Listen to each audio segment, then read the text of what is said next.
വയ്യാന്ന് നീ എന്താ എന്നോട് പറയാൻ? കൊച്ചച്ഛൻ പപ്പയോട് പറഞ്ഞായിരുന്നോ? എന്ത്? തോമസ് കുട്ടിക്ക് കല്യാണത്തിന് മുന്നേ ട്യൂമർ ഉണ്ടായിരുന്ന കാര്യം പപ്പയ്ക്ക് അറിയായിരുന്നോ? നീ എന്ത് പിച്ചുമ്പായി പറയുന്നത്? അതറിയായിരുന്നു ഞാൻ ഈ കല്യാണം നടത്തുമായിരുന്നു. അത് തന്നെ എനിക്കും അറിയണ്ടേ. പപ്പ എന്തിനാ എന്നോട് അങ്ങനെ ചെയ്തത്? നിനക്ക് ഞങ്ങളെ വിശ്വാസമില്ലേ? എനിക്ക് പപ്പയെ വിശ്വാസമില്ല. അഞ്ജു നിർത്ത്. പപ്പയ്ക്കൊന്നും അറിയില്ല. എന്തറിയില്ല?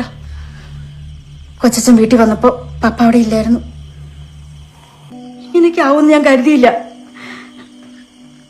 നീ സന്തോഷത്തോടെ ഇരിക്കട്ടെ എന്ന് കരുതിയ വലിയ വീട്ടിൽ നിന്ന് ഒരു ആലോചന വന്നപ്പോ നിനക്ക് ദോഷം പറഞ്ഞ എന്തേലും കാര്യം അമ്മ ചെയ്യോ മോനെ? അസുഖം വീണ്ടും വന്നപ്പോ എന്താ എന്നോട് പറയാത്ത?